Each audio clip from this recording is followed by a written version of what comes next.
discussed in last class about the cell, and in today class we are discussing about cells, MCQs regarding cells. ठीक है, कि अपन ने last class में देखा कि सेल क्या है, उसमें अपन ने प्रोकैरियोटिक्स को बहुत अच्छे से एक्सप्लेन किया. ठीक है, बहुत अच्छे से उस चीज को समझा. अब अपन पढ़ेंगे MCQs regarding prokaryotics and cell कि कौन कौन से हैं. तो लेट्स बिगिन द क्लास. देखो, इसमें आपको दो डायग्राम दिखाए जा रहे हैं. एक तो प्रोकैरियोटिक सेल का है जो अपन ने लास्ट क्लास में डिस्कस किया था, और एक यूकैरियोटिक सेल का है. ठीक है, तो एक बार इसको रिव्यू कर लेते हैं क्या है. सबसे पहले मैंने आपको बताया था लास्ट क्लास में कि सेल एक फंडामेंटल यूनिट ऑफ लाइफ है, और सबसे पहला सेल डिस्कवर किया था रॉबर्ट हुक ने 1665 के अंदर. और उन्होंने बताया था कि जितने भी सेल्स हैं, मतलब जितने भी प्लांट्स हैं, वो सेल्स के बने हुए होते हैं.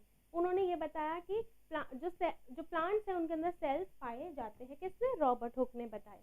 ठीक है, तो इसमें देखिए, इसमें ये क्या है? प्रोकैरियोटिक सेल है. This is prokaryotic cell. ठीक है, जैसे प्रोकैरियोटिक सेल में मैंने आपको बताया था these are membrane less organelle. This contain membrane less organelle. तो जिसमें मेम्ब्रेन नहीं होगी उसके अंदर क्या प्रेजेंट होगा? न्यूक्लियोइड प्रेजेंट होगा. साइटोप्लाज्म, बच्चे आपने 11-12 में पढ़ा होगा कि साइटोप्लाज्म दोनों के अंदर ही पाया जाता है. प्रोकैरियोट्स में भी पाया जाता है और यूकैरियोटिक्स में भी पाया जाता है. ये क्या है? एक फ्लूइड है जो दोनों में पाया जाएगा. ठीक है, और इसके अंदर इस तरीके से कैप्सूल पाया जा रहा है जो किसकी बनी हुई है? हार्ड ग्लाइकोकैलिक्स की बनी हुई होती है.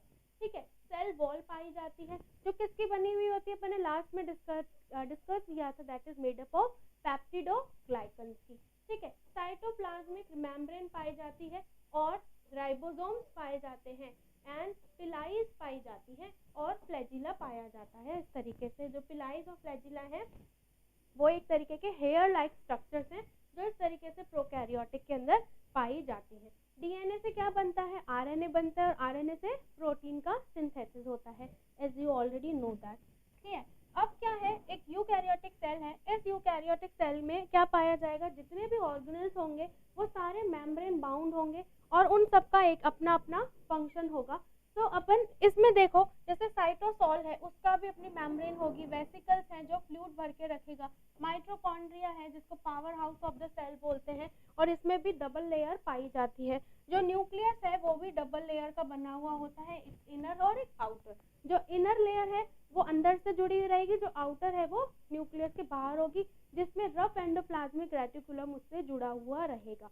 ये अपन आगे यूकैरियोटिक सेल को एक फर्दर क्लास में डिस्कस करेंगे. जो अपन ने लास्ट क्लास में पढ़ा है उसके रिगार्डिंग अपन एमसीक्यूज देखते हैं कि what are the MCQs will be come in your competitive exams, entrance exams.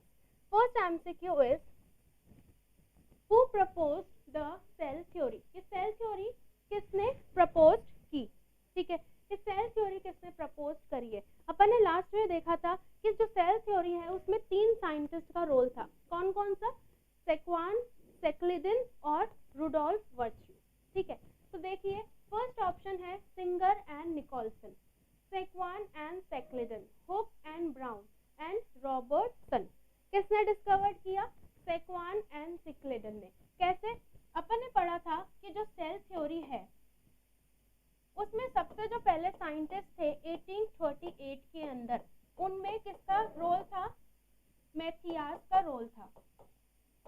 Matthias ने बताया था कि जितने भी प्लांट है वो प्लांट सेल से, मैथियास सेक्लिडन, उन्होंने बताया कि जितने भी प्लांट्स हैं वो किसके बने हुए होते हैं? Plants are made up of plant cells. Plants किसके बने हुए होते हैं? प्लांट सेल्स के बने हुए होते हैं, उन्होंने ये बताया. फिर 1839 के अंदर बताया गया कि किसने बताया? थियोडोर सेक्वान ने बताया.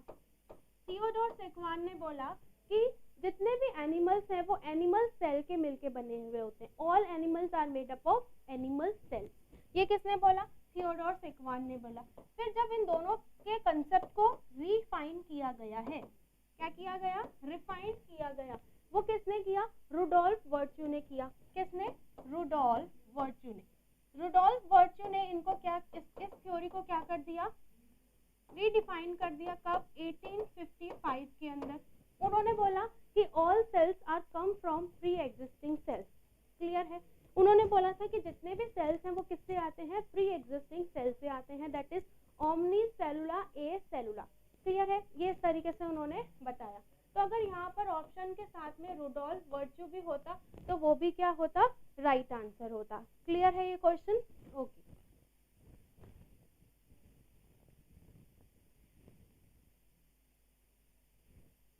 नेक्स्ट क्वेश्चन देखते हैं। नेक्स्ट क्वेश्चन क्या है जो आपके पैरामेडिकल कोर्सेज के लिए इम्पोर्टेंट है। Who proposed that new cells arise from cell division of pre-existing cells?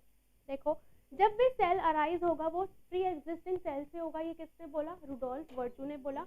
And Rudolf virtue ने बोला कि जितने भी सेल्स हैं वो प्री एग्जिस्टिंग सेल से ही आ रहे हैं, और प्री एग्जिस्टिंग सेल से आएंगे तो सेल्स किसके जरिए बनेंगे, सेल डिवीजन के जरिए बनेंगे, कि जब भी सेल डिवीजन होगा तभी सेल का फॉर्मेशन होगा। जैसे इसमें थोड़ा सा अपन सेल साइकिल के बारे में समझते हैं कि सेल साइकिल किस तरीके से चलती है। सेल साइकिल का जो इनिशियल फेज होता है दैट इज G0, जिसमें ग्रोथ स्टार्ट होती है सेल की, ठीक है। आगे further it will convert into G1 and S phase and G2 phase and M phase, ठीक है। This is the complete cycle. G0 के अंदर सेल साइकिल, G0 के अंदर जो सेल है उसका ग्रोथ बनता है, फर्दर ग्रोथ आगे की तरफ मूव करती है, और एस फेज के अंदर सेल का जो डीएनए है उसका सिंथेसिस होने लग जाता है, डीएनए का सिंथेसिस होने लग जाता है। और जब ये डीएनए सिंथेसाइज हो जाता है तो ग्रोथ सेकंड के अंदर जो सेल है वो रेडी हो जाता है, cell ready for cell division.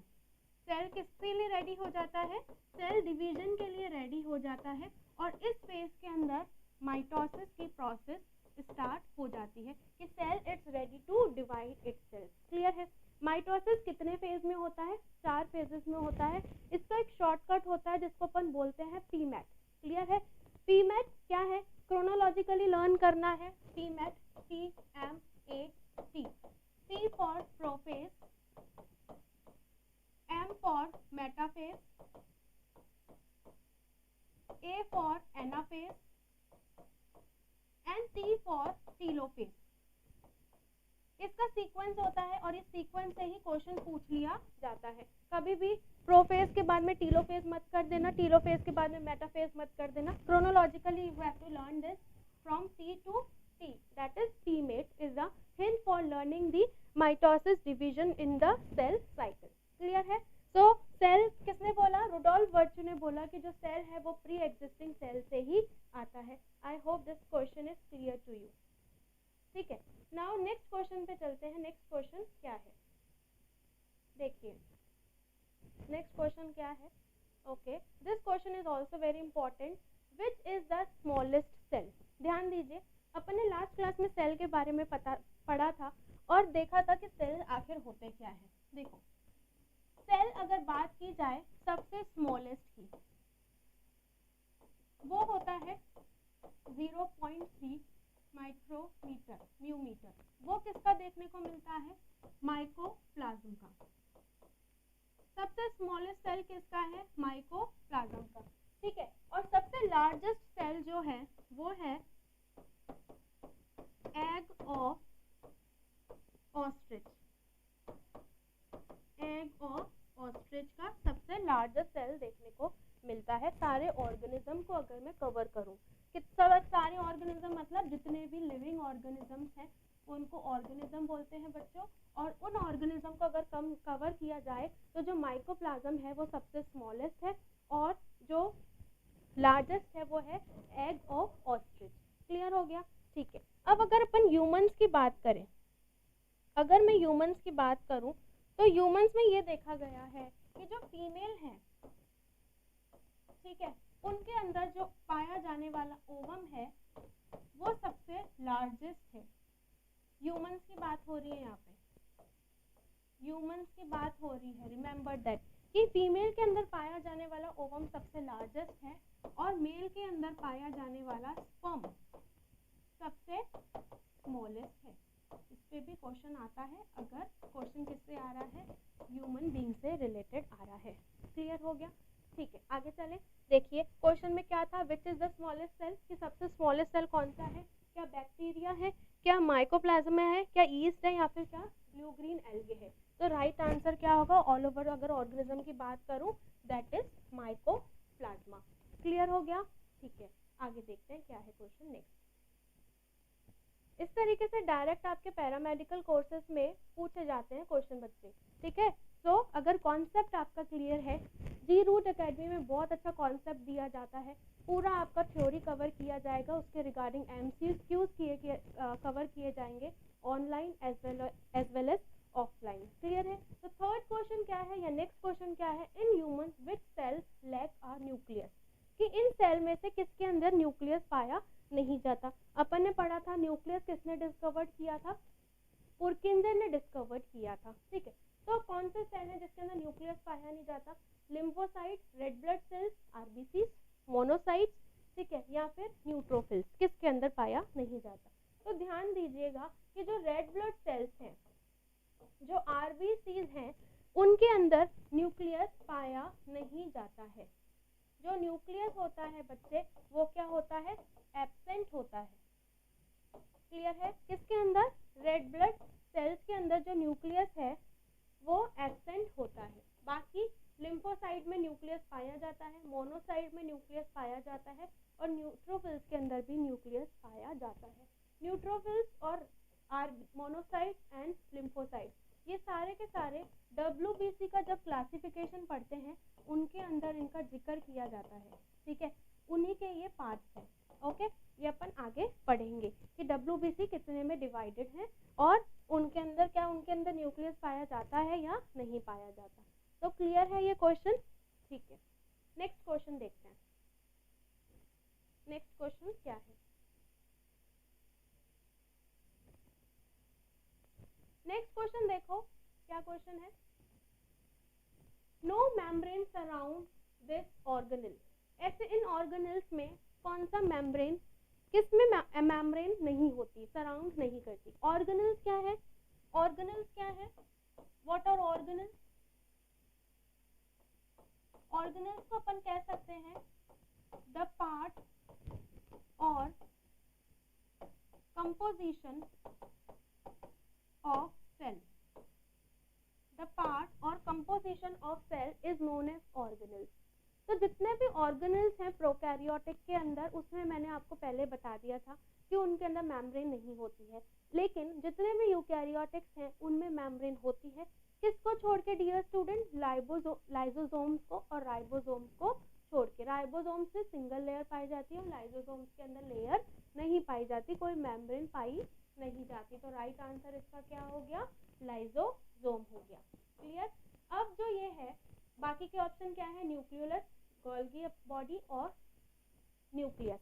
Nucleus में 2 लेयर होती हैं, इसमें भी बाई लेयर होती है, वी कैन से दैट 2, और इसके अंदर भी 2 लेयर्स पाई जाती हैं। क्लियर है? ओके, नेक्स्ट क्वेश्चन देखते हैं क्या है।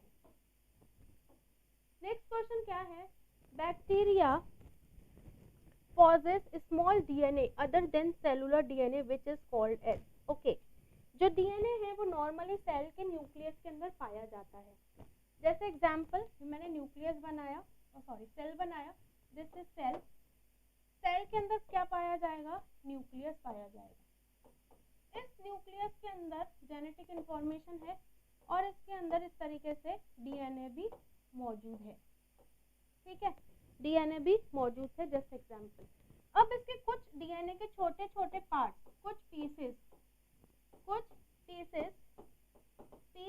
Of DNA, deoxyribonucleic acid is also found outside the cell, जो सेल के बाहर पाए जाते हैं, ठीक है बच्चों। उनको बोला जाता है, क्या बोला जाता है, प्लाज्मिड्स, उनको बोला जाता है प्लाज्मिड्स, ठीक है। ये बहुत इंपॉर्टेंट क्वेश्चन है आपके एग्जाम के लिए, उनको बोला जाता है प्लाज्मिड्स, ठीक है। कि the small pieces of DNA which are present outside the nucleus of the cell is known as plasmids। Clear है? ये प्लाज्मिड्स क्या, कहाँ, अब ये प्लाज्मिड्स क्या करते हैं, ये प्लाज्मिड्स आगे प्रोटीन सिंथेसिस फॉर्म करने में भी हेल्प करते हैं। तो क्वेश्चन क्या था अपने पास, bacteria possess small DNA other than circular DNA is known as, तो उसको प्लाज्मिड नहीं बोलते, उसको प्लाज्मिड्स बोलते हैं, उसको प्लास्टिड्स भी नहीं बोलते और उसको स्टेरिड्स भी नहीं बोलते। क्लियर हो गया क्वेश्चन? यस। नेक्स्ट क्वेश्चन देखते हैं। नेक्स्ट क्वेश्चन क्या है? यस, नेक्स्ट क्वेश्चन क्या है? Which show the presence of nucleoid, कि इनमें से कौन सा न्यूक्लियोइड की प्रेजेंस को शो करता है। न्यूक्लियोइड किसके अंदर था? अपन ने ये पढ़ा था दो तरीके से, एक पढ़े थे अपन ने प्रोकैरियोट और एक अपन ने पढ़े थे यूकैरियोट। ठीक है, एक अपन ने पढ़े थे प्रोकैरियोट और एक अपन ने पढ़े थे यूकैरियोट। अपन ने देखा था कि ये कैसे होते हैं, मेम्ब्रेन लैक होते हैं, ये इनके अंदर कोई मेम्ब्रेन नहीं पाई जाती। और ये कैसे होते हैं? मेम्ब्रेन बाउंड होते हैं। These are membrane bound organelles. और ये मेम्ब्रेन लैक ऑर्गेनेल्स, ये अपन ने पढ़ा था। क्लियर है ना? यही पढ़ा था। प्रोकैरियोटिक्स क्या है? मेम्ब्रेन लैक ऑर्गेनेल्स है and eukaryotic membrane bound organelles है। तो जब इसके अंदर जो न्यूक्लियस का इस तरीके से स्ट्रक्चर पाया जाएगा, इस तरीके से, उसको अपन ने क्या बोला था? मेम्ब्रेन जो लैक है उसको अपन ने बोला था न्यूक्लियोइड। न्यूक्लियोइड बोला था, यस बोला था न्यूक्लियोइड। ठीक है, इसके अंदर जो सेल है उसके अंदर पाया जाने वाला न्यूक्लियस वेल डेवलप है, उसकी दो लेयर है, बाई लेयर्ड है, तो उसको अपन क्या बोल रहे थे? न्यूक्लियस। अब जो न्यूक्लियोलस है बच्चे, वो इसी के अंदर ही पाया जाता है। ये आप बुक में डायग्राम में देख सकते हो कि वो इसी के अंदर पाया जाता है, या फिर इस वीडियो के स्टार्टिंग में जो डायग्राम दिखाया गया है उसमें दिखा रहा है कि सेल के अंदर न्यूक्लियस है, न्यूक्लियस के अंदर ही न्यूक्लियोलस है। ठीक है, तो कौन सा शो नहीं करेगा presence of nucleoid? Plant cell है, क्योंकि वो यूकैरियोटिक है, प्लांट सेल में पाया जाता है। बैक्टीरिया क्या है? एक प्रोकैरियोटिक है। बैक्टीरिया क्या है? प्रोकैरियोटिक है। ठीक है, एनिमल सेल यूकैरियोटिक है। वायरस भी क्या है? यूकैरियोटिक है, और ये भी यूकैरियोटिक है। तो राइट आंसर क्या हो जाएगा dear student? That is bacteria. Right answer क्या हो जाएगा? That is bacteria. क्लियर हो गया? क्लियर है? ओके, नेक्स्ट क्वेश्चन पे चले कि नेक्स्ट क्वेश्चन क्या है। This is clear? यस, देखिए नेक्स्ट क्वेश्चन क्या है।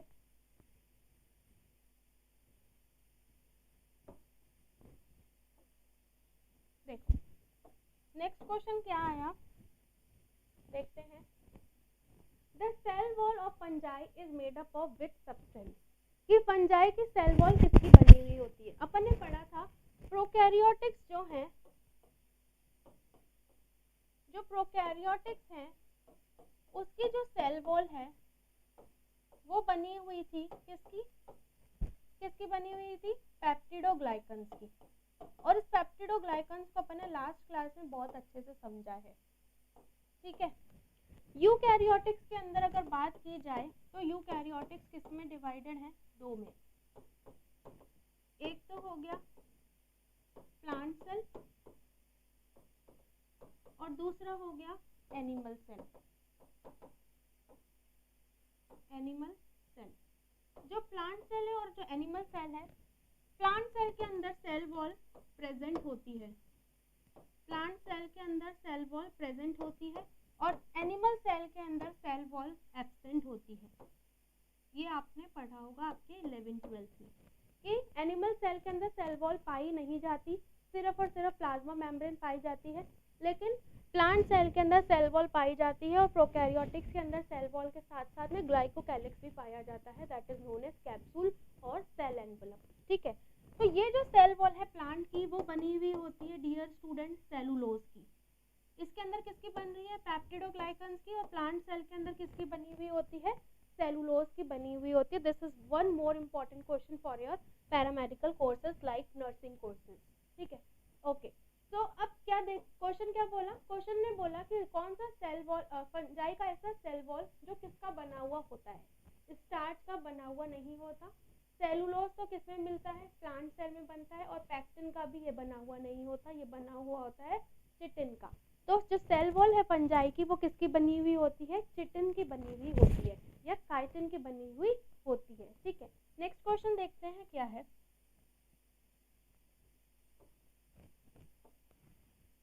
नेक्स्ट क्वेश्चन बोल रहा है which mention that cell had a thin layer around them. इसने ऐसा कहा कि सेल के पास में एक थिन लेयर पाई जाती है, कि सेल के पास में एक थिन लेयर पाई जाती है। देखो, जब अपन ने सेल थ्योरी पढ़ी थी उसके अंदर मैंने आपको बताया था, सेक्लिडन और सेक्वान ने बताया था, अलग अलग स्टेटमेंट बताए थे।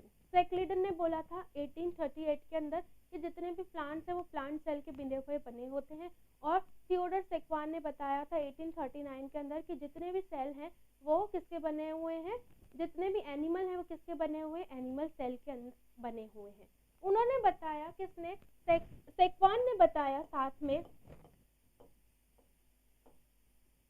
सेक्वान ने बताया कि जितने भी एनिमल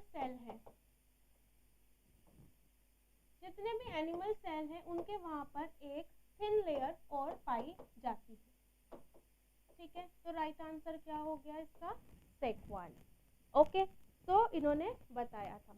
बाकी क्या आपको पता है, वर्चू ने बोला था प्री एग्जिस्टिंग सेल्स फ्रॉम, क्या, pre existing sales from, all sales comes from pre existing sales. ठीक है, और सेक्लिडन ने बोला था कि जितने भी प्लांट्स है वो प्लांट सेल्स के बने हुए होते हैं, और रॉबर्ट हुक ने सबसे पहले फर्स्ट सेल को डिस्कवर किया था। क्लियर है जी, क्लियर है स्टूडेंट्स? ओके, नेक्स्ट आगे देखते हैं और क्वेश्चंस क्या क्या आ सकते हैं आपके एग्जाम में।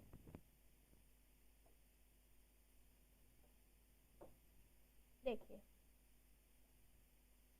अभी अपन ने डिस्कस किया है ये क्वेश्चन तो, है ना, which is the biggest animal cell. Animal cell मतलब पूरे ऑर्गेनिज्म का पूछ रहा है, अगर ह्यूमन का पूछ रहा होता तो ह्यूमन आता, कि which is the biggest human cell. क्या आया क्वेश्चन, क्वेश्चन आया which is the biggest animal cell, ostrich egg, hen egg, PPLO या माइकोप्लाज्मा। माइकोप्लाज्मा तो मैम सबसे क्या होता है, स्मॉलेस्ट होता है, और सबसे लार्जेस्ट ऑर्गेनिज्म में कौन सा होता है, ऑस्ट्रिच होता है। ऐसे ही ध्यान देना, अपन ने पढ़ा, थोड़ा सा एक्स्ट्रा देखते हैं, अपन ने क्या क्या पढ़ा। अपन ने पढ़ा जो माइकोप्लाज्मा है उसका जो डायमीटर है वो 0.3 म्यूमीटर है। ठीक है, ऐसे ही जो रेड ब्लड सेल्स पाए जाते हैं किसके अंदर, ह्यूमंस के अंदर, रेड ब्लड सेल्स, उसका जो डायमीटर होता है वो 7.0 म्यूमीटर होता है। ठीक है, और ह्यूमंस के अंदर पाया जाने वाला जो फीमेल्स में, जो मेल में है वो सबसे स्मॉलेस्ट है, स्पर्म। इसके अंदर, ह्यूमन के अंदर स्पर्म क्या है, सबसे स्मॉलेस्ट है, और फीमेल के अंदर जो एग है वो सबसे लार्जेस्ट है। क्लियर हो गया? ठीक है, इसके साथ साथ में ध्यान दीजिए, इसके साथ में ही अपन देखेंगे कि जो सबसे लॉन्गेस्ट है, लार्जेस्ट अपन ने पढ़ लिया, जो लॉन्गेस्ट सेल है वो क्या है डियर स्टूडेंट्स, न्यूरॉन्स है। ठीक है, न्यूरॉन्स है, और न्यूरॉन्स कभी भी डिवाइड नहीं होते, ये ध्यान रखना, न्यूरॉन्स विल नेवर डिवाइड। ठीक है, तो कभी भी अगर सिर पे चोट लग गई तो क्या होता है, बहुत ज़्यादा रिस्क रहता है बजाय कहीं और लगने के। ठीक है, तो न्यूरॉन्स क्या है, कभी भी डिवाइड नहीं होते हैं। क्लियर हो गया? तो सबसे बिगेस्ट एनिमल सेल कौन सा हो गया, दैट इज ऑस्ट्रिच का सेल। नेक्स्ट आगे देखते हैं क्वेश्चन क्या है। ठीक है, देखिए नेक्स्ट क्वेश्चन क्या है, in some bacteria the outermost layer is the loose sheet layer called as slime layer, capsule, cell membrane या फिर ग्लाइकोकैलिक्स। देखो, अपन ने लास्ट क्लास में डिस्कस किया था, क्या अपन ने लास्ट क्लास में देखा था कि प्रोकैरियोटिक्स के बाहर एक लेयर और प्रेजेंट थी जिसको बोला जा रहा था ग्लाइकोकैलिक्स। क्या बोला जा रहा था, ग्लाइकोकैलिक्स बोला जा रहा था। वो ग्लाइकोकैलिक्स दो तरीके की थी, एक तो थी हार्ड ग्लाइकोकैलिक्स, एक थी हार्ड ग्लाइकोकैलिक्स जिसको अपन बोल सकते हैं कैप्सूल या फिर सेल एनवलप। ठीक है, और एक जो थी उसको बोला जा रहा है that is sticky glycocalyx. Sticky glycocalyx, ठीक है, जिसको बोला जाता है दैट इज स्लाइम लेयर। समझ में आया यहाँ तक? क्या बोला जाता है उसको, स्लाइम लेयर, है ना। तो क्वेश्चन क्या बोल रहा है यहाँ पे कि in some bacteria the outer most layer is a loose sheet, तो जो स्टिकी होगी वो लूज भी होगी, हार्ड नहीं होगी। तो इस स्टिकी को मैं लूज भी बोल सकती हूँ, कोई डाउट, इसको लूज शीट भी बोल सकती हूँ क्योंकि स्टिकी है और ये हार्ड है, दोनों में डिफरेंस पता चल गया। तो उसको अपन क्या बोलेंगे, right answer is slime layer. ये सेल मेम्ब्रेन तो अलग हो गई और ग्लाइकोकैलिक्स के ही पार्ट हो गए जिसको अपन क्या बोलेंगे, स्लाइम लेयर बोलेंगे। क्लियर है क्वेश्चन? यस, आगे चले नेक्स्ट क्वेश्चन पे। ठीक है,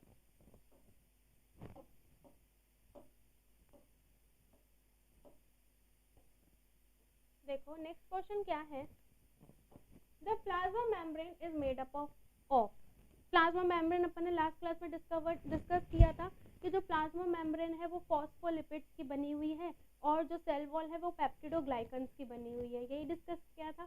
ठीक है, जो सेल वॉल है किसकी बनी हुई है, किसकी बनी हुई है सेल वॉल?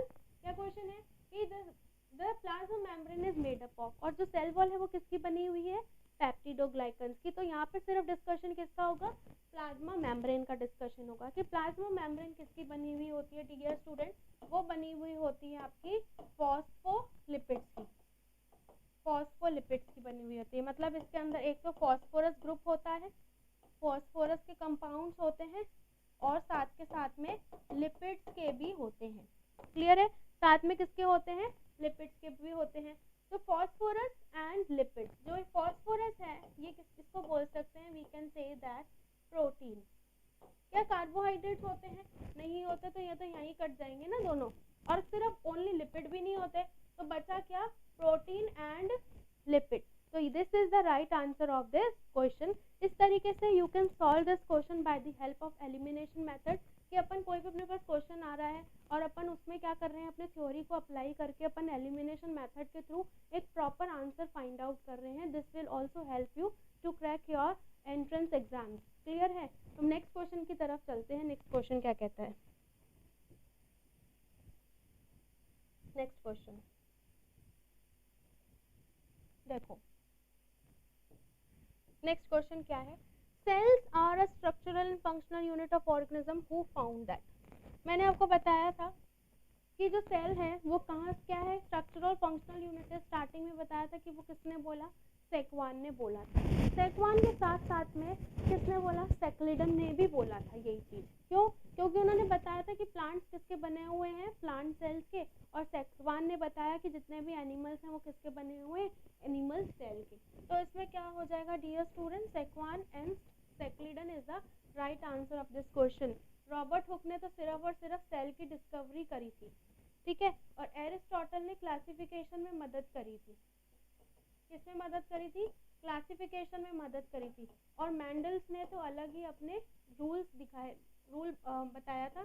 किसमें स्टडी की थी, पी प्लांट के अंदर स्टडी करी थी, जो अपन आगे फर्दर क्लासेस में पढ़ेंगे। इन्होंने अलग किया और इन्होंने अलग किया। इन्होंने पी प्लांट का बताया था जिसमें हेरिडिटी के बारे में इन्होंने पूरा बताया मैंडल ने। तो सेक्वान और सेक्लिडन ने बोला था कि जो सेल्स हैं वो स्ट्रक्चरल एंड फंक्शनल यूनिट है किसके, ऑर्गेनिज्म के। तो यहाँ तक क्लियर हो गया। आगे नेक्स्ट क्वेश्चन देखते हैं ना। ठीक,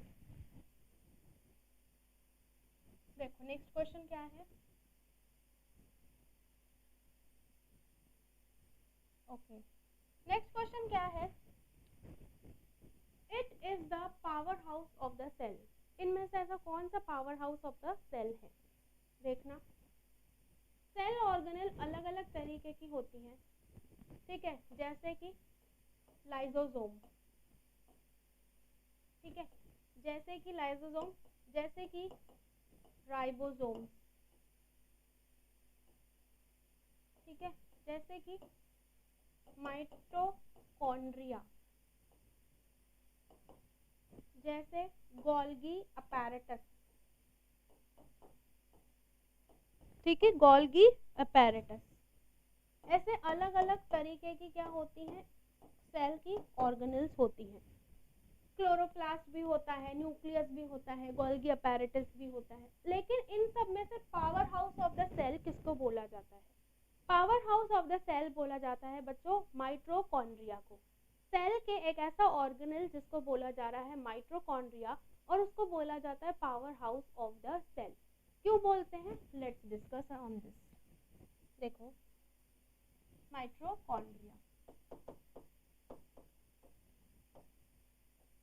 माइटोकॉन्ड्रिया के अंदर क्या होता है, ग्लूकोज का मेटाबॉलिज्म होता है, ग्लूकोज का मेटाबॉलिज्म होता है, मतलब यहाँ पर ग्लूकोज क्या होता है, ब्रेक डाउन होता है। जब ग्लूकोज का मेटाबॉलिज्म होगा तो वो एक एनर्जी प्रोड्यूस करता है जिसको बोलते हैं ATP, that is adeno triphosphate, ATP, adeno ATP क्या बोलते हैं, एडिनो ट्राइफॉस्फेट उसको बोलते हैं। ये क्या है, एनर्जी के लिए रिस्पॉन्सिबल होता है, किसकी, किसके, सेल्स के लिए। तो एनर्जी कौन, सेल्स को एनर्जी कौन दे रहा है, सेल्स को माइटोकॉन्ड्रिया दे रहा है। कैसे दे रहा है, ग्लूकोज का मेटाबॉलिज्म करवा के, केमिकल रिएक्शन करवा के, उसका ब्रेक डाउन करवा के, और एक एनर्जी प्रोड्यूस कर रहा है जिसको एटीपी बोला जाता है, जिसकी फुल फॉर्म भी पूछ ली जाती है, जिसको बोलते हैं एडिनो ट्राइफॉस्फेट। क्लियर है। तो किसको बोला गया, power house of the cell, जो एनर्जी प्रोवाइड, पावर हाउस क्या करेगा, पावर हाउस क्या करेगा, एनर्जी देगा, तो वो किसको बोला जाएगा, माइटोकॉन्ड्रिया को बोला जाएगा। तो I hope this class is beneficial for you dear student, कि आपने कैसे और एमसीक्यूज को सॉल्व करना है। सबसे पहले आपको क्या करना है, थ्योरी पे कमांड रखना है, थ्योरी को कमांड रखते रखते आपको एमसीक्यूज बराबर सॉल्व करते रहते हैं, करने हैं, ठीक है, जिससे आप क्या करो, आपके जो एंट्रेंस एग्जामिनेशन है वो आपका इजीली आप उसको फाइट कर सको और अपना सिलेक्शन ले सको। जी रूट एकेडमी में आपको online as well as offline दोनों में बहुत अच्छा कंटेंट दिया जाता है, तो आप यहाँ आइए, आपका वेलकम है, और हम आपको अच्छा सा अच्छा बताने की कोशिश करेंगे जिससे आपका इजीली सिलेक्शन हो जाए। तो thank you so much for watching this class. Next class में अपन यूकैरियोटिक्स की बात करेंगे कि यूकैरियोटिक सेल्स क्या होते हैं, और उसके रिगार्डिंग अपन एमसीक्यू सॉल्व करेंगे। तो thank you so much dear